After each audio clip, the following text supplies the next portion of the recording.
இருக்கும்.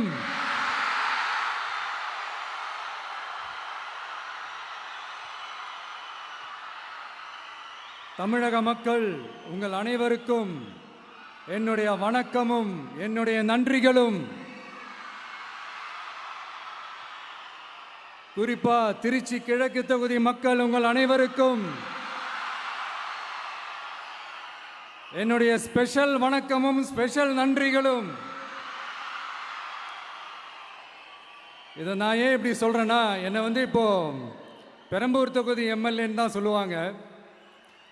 பட் ஆனால் அது எலெக்ஷன் கமிஷனோட அந்த சட்ட விதிகளுக்கு மட்டும்தான் அப்படி. ஆனால் என்னை பொறுத்த வரைக்கும், தமிழ்நாட்டை பொறுத்த வரைக்கும், தமிழ்நாட்டுக்கு எப்படி திருச்சி ஒரு இதயம் மாதிரியோ, அந்த மாதிரி என்னோட இதயத்துக்கு திருச்சி கிழக்கு தொகுதி மக்களும் ரொம்ப ரொம்ப ரொம்ப க்ளோஸ் தான். அதுல எந்த மாற்றமும் கிடையாது. சரிங்களா?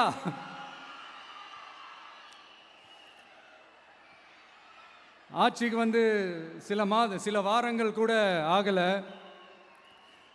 6 மாசம் அமைதியா இருப்போம்னு சொன்னவங்களாம் 6 நாள் கூட அமைதியா இருக்க முடியல. ஆட்சிக்கு அரை மணி நேரத்திலே ஆரம்பிச்சிட்டாங்க.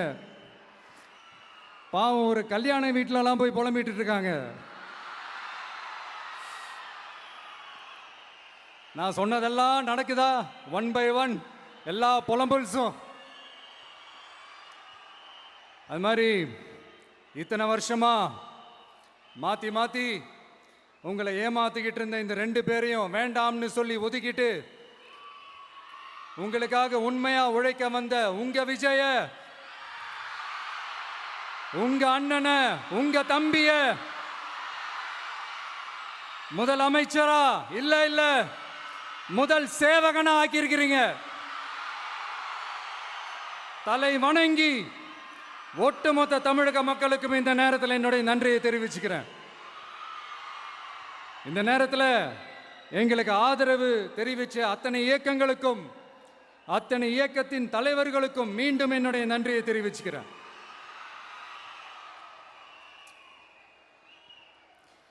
புரட்சி தலைவர் எம்ஜிஆர் அவர்களுடைய முதல் தேர்தலில் கூட இந்த அளவுக்கு ஒரு ஓட் பர்சன்டேஜ் வாங்கலை அப்படின்ட்டு நிறைய பேர் சொன்னாங்க.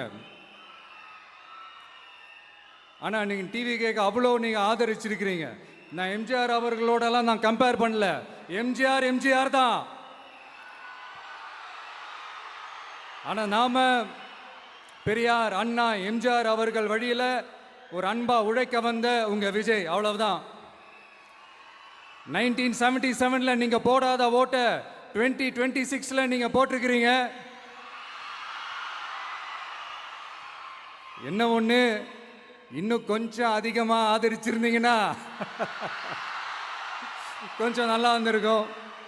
பட் பரவாயில்ல, ஃபியூச்சர்ல வரப்போற எல்லா தேர்தலையும் உங்களுடைய முழு சப்போர்ட்டை என்னால் வாங்க முடியுன்ற அந்த ஒரு நம்பிக்கை இப்போ என் மனசுல ரொம்ப ஆழமா பதிஞ்சிருக்கு.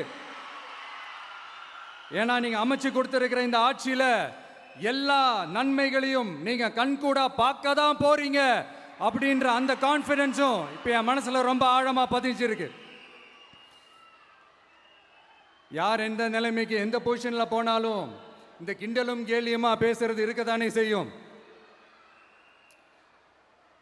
நம்மளை பத்தி, நம்ம அரசியலை பற்றி, நம்ம பேச்சை பற்றி இந்த கிண்டலும் கிள்ளையமா பேசிட்டு தானே இருப்பாங்க. அவங்க எல்லாருக்குமே என் சைட்லேருந்து ஒரே ஒரு ரிக்வெஸ்ட், தயவு செஞ்சு நிப்பாட்டிடாதீங்க. தயவு செஞ்சு கண்டினியூ பண்ணுங்க. நீங்க தான் என்னோட எனர்ஜி ஃபோர்ஸ். நீங்க பேசிக்கிட்டே இருங்க. நான் மக்களுக்கு தேவையான நல்லதை செஞ்சுக்கிட்டே இருப்பேன். அடுத்து இப்போ நம்ம புதுசாக அந்த சூட்லாம் போட்டு வரோம்ல, அதை பற்றி கூட நிறைய பேர், ஏன் நாமெல்லாம் கோட் சூட்லாம் போடக்கூடாதா? அதிகாரம் செய்கிறவங்களும் ஆதிக்க சக்திகளும் மட்டும்தான் கோட் சூட்லாம் போடணுமா என்ன? அப்பெல்லாம் எதுவுமே கிடையாது. நான் என்ன கலர் கலராவா போட்டு வரேன்? 2 கலர். நம்ம எல்லாரும் மனசு மாதிரியே Black and White. எல்லாத்திலும் பிளாக் அண்ட் ஒயிட்டா இந்த விஜய் இருப்பான் அப்படின்னு காட்டுறதுக்கு தான் அந்த கலர். அடுத்து அந்த பிளாக் கூட யாரை குறிக்கும் எதை குறிக்கும்ன்றது நான் சொல்லி தான் தெரியணும்னு அவசியம் இல்லை, அது உங்களுக்கே நல்லா தெரியும். எல்லாத்துக்கும் இப்படி வழக்கம் சொல்லிக்கிட்டு நசன் பேசுகிற டைப்பும் நம்ம கிடையாது. உங்களுக்கே தெரியும், அதிகபட்சமாக எல்லா மீட்டிங்கிலும் 20 நிமிஷம்குள்ளே தான் நான் பேசியிருக்கிறேன். அதனால் இப்போ மக்கள் என்கிட்ட என்ன சொல்கிறாங்க அப்படின்னா, இந்தாப்பா விஜய், நீ எங்களுக்காக உழைக்கிறதுக்காக வந்திருக்கிற, அந்த வேலையை மட்டும் பாரு, உன்னை பற்றி பேசுகிறவங்கள நாங்கள் பார்த்துக்கிறோம் அப்படின்னு சொல்லிட்டாங்க. சரி, ஆனது ஆச்சு. இப்போ என்ன, உனக்கு எதிரிகளே இல்லையா அப்படின்லாம் கேட்டால் அப்படிலாம் நான் சொல்ல மாட்டேன், அப்படிலாம் நான் நினைக்கவும் மாட்டேன், அப்படி நினைக்கவும் கூடாது. இப்பவும் சொல்கிறேன், அரசியல் ரீதியாக சொல்கிறேன், 2 பேருக்கு நடுவில் தான் போட்டியே.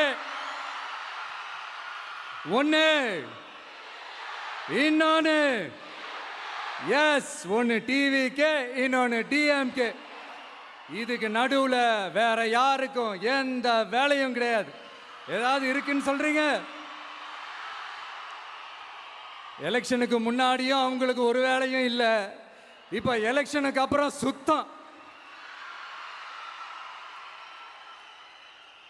ஆனால் இந்த திமுகவும் மற்றும் பலரும் ஒன்றா சேர்ந்துக்கிட்டு இந்த விஜயோட ஆட்சி வந்துடக்கூடாதுன்னு சொல்லி ஒரு கூத்து ஒன்று பண்ணாங்களே, அந்த கடைசி 5 நாள், அடாடாடாடாடா, நமக்கெல்லாம் ஓஹோ இப்படியெல்லாம் கூட நடக்குமோ என்ன கூத்துங்கிறீங்க. ஆனால் ஃபியூச்சர் என்னவா இருக்குன்றதை மட்டும் இப்போ நான் சொல்கிறேன். உங்களுக்காக உண்மையாக உழைக்க வந்த இந்த விஜயா, இல்லை இந்த விஜயோட ஆட்சி அமைஞ்சிடக்கூடாதுன்னு தடுக்க நினைச்ச ஸ்டாலின் சாரா, அவ்வளவுதான். இதுக்கு நடுவில் வேற யாரும் எந்த அல்லு சில்லும் உள்ள வந்து நம்மளை தடுக்கிறதோ எதிர்க்கிறதோ ஏதாவது பண்ணாங்கன்னா நிர்வாகம் அதுக்கு பொறுப்பில்லை ராஜா, நிர்வாகம் அதுக்கு பொறுப்பில்லை. ரிசல்ட் என்னவா வரும்ன்றது அது உங்களுக்கே நல்லா தெரியும். நம்மளை ஏளனமா பேசுறதா நினைச்சு அவங்களுக்கு ஆப்பு வச்சுக்கிறாங்க. திமுக நம்மளை தடுக்க, திமுக நம்மளை எதிர்க்க, திமுக நம்மளை அவமானப்படுத்த அத்தனையும் நமக்கு நன்மையே.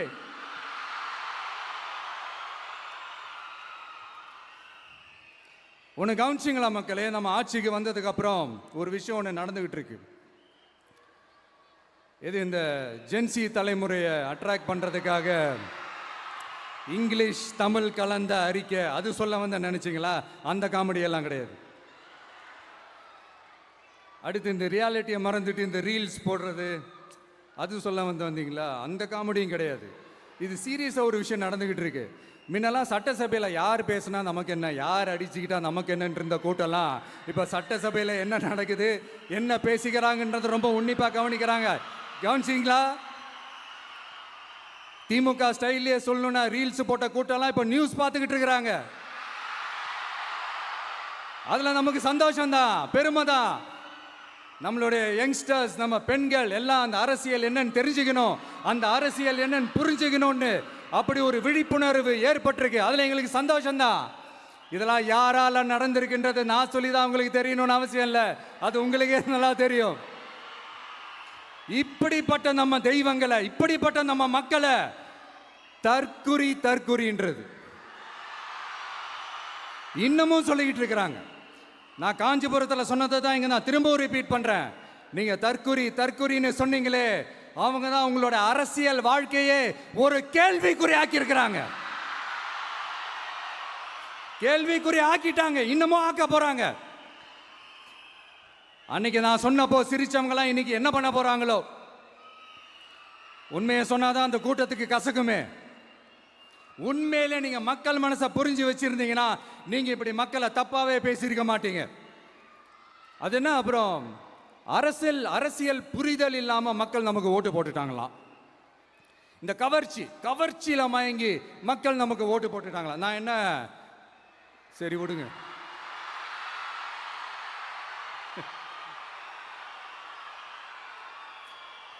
மக்கள் அவங்களுக்கு ஓட்டு போட்டா அந்த மக்கள் நல்லவங்களாம், அதே மக்கள் நமக்கு ஓட்டு போட்டா அந்த மக்கள் கெட்டவங்களா, தற்குறியா.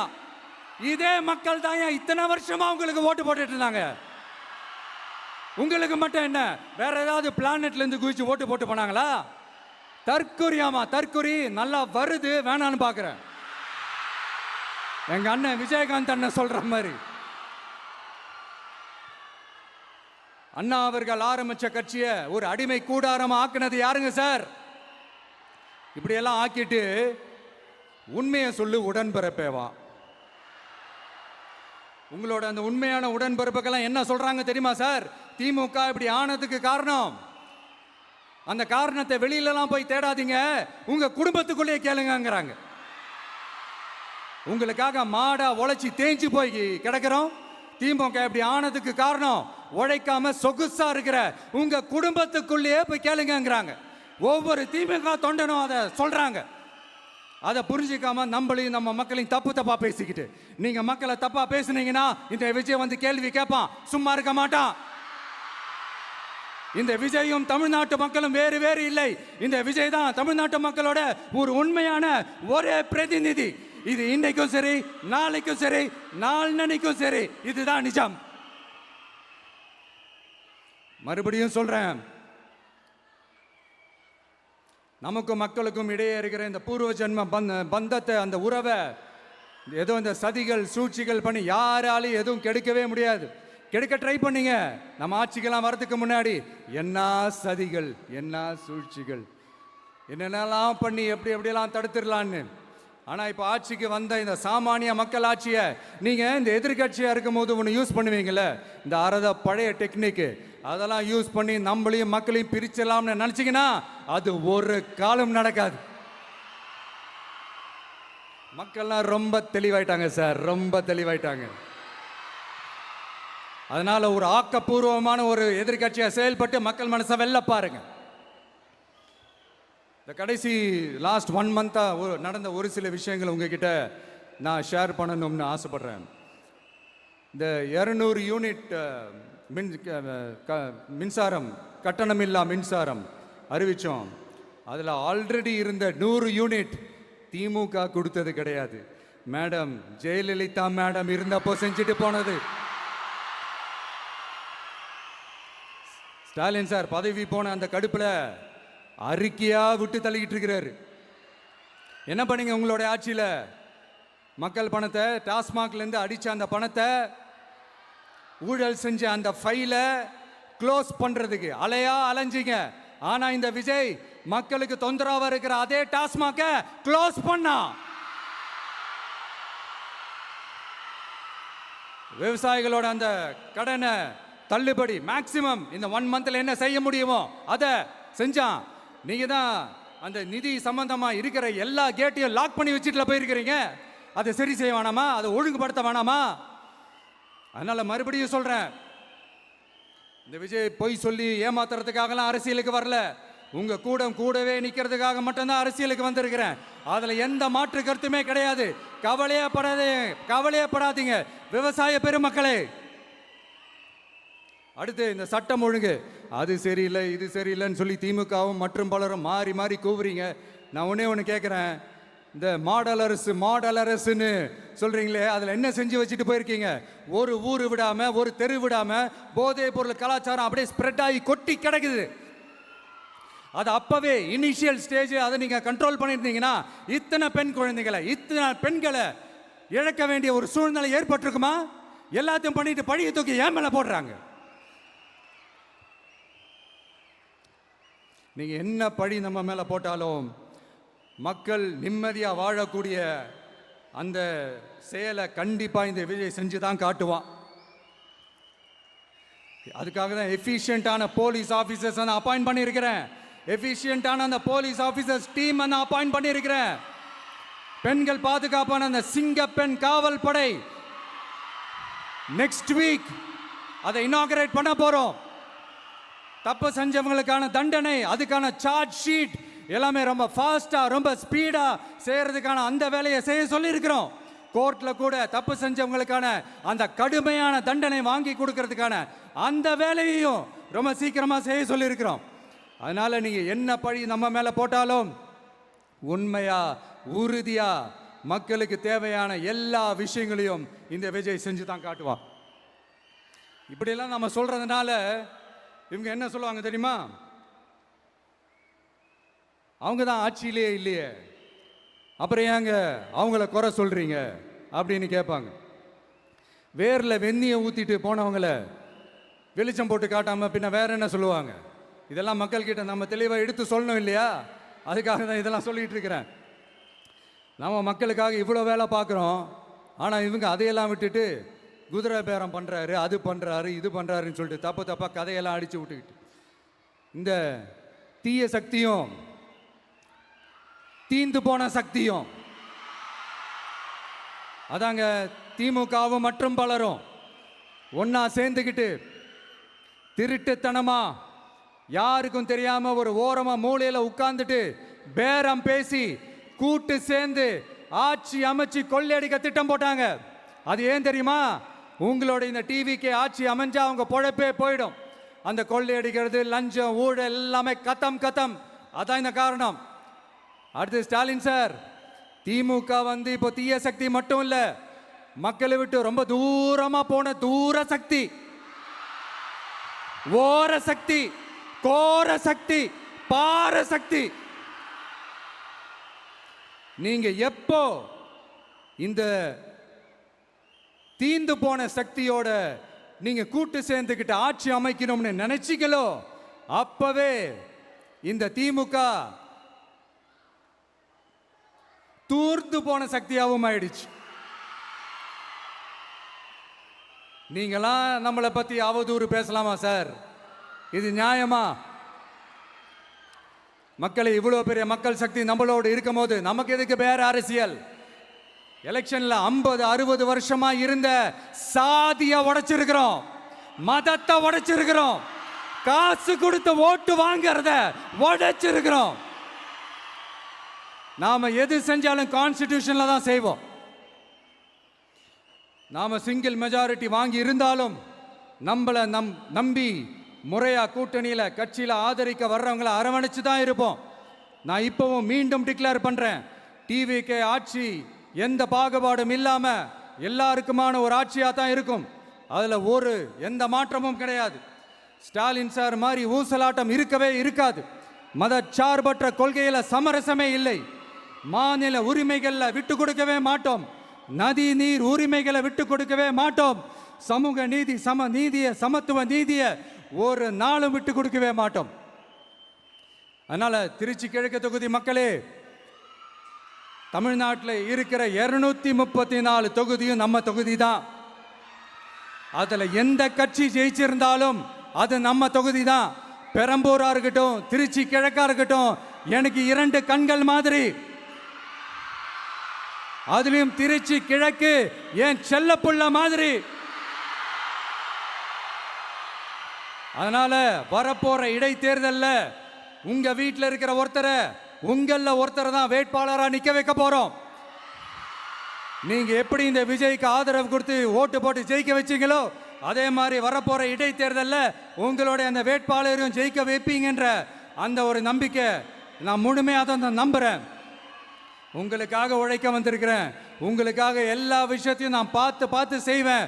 ஊழல் இல்லாத, லஞ்சம் இல்லாத ஒரு ஆட்சியை நான் கொடுப்பேன். I understand. ஒரே நாள் அது நடக்காததான், மேஜிக் இல்லை. பட் ஒரு நாள் அதை நான் நடக்க வைப்பேன். எனக்கு இப்ப வேற எந்த வேலையும் இல்லை உங்களுக்காக உழைக்கிறத தவிர. என் கடன் இனி என் மக்களுக்கு பணி செய்து கிடைப்பதே. மீண்டும் என்னை ஜெயிக்க வச்ச தமிழக மக்களுக்கும் திருச்சி கிழக்கு தொகுதி மக்களுக்கும் மீண்டும் என்னுடைய நன்றியை தெரிவிச்சுக்கிட்டு கான்பிடென்டா இருங்க, நல்லதே நடக்கும், வெற்றி நிச்சயம். மீண்டும் சந்திக்கும் வரை நன்றி, வணக்கம்.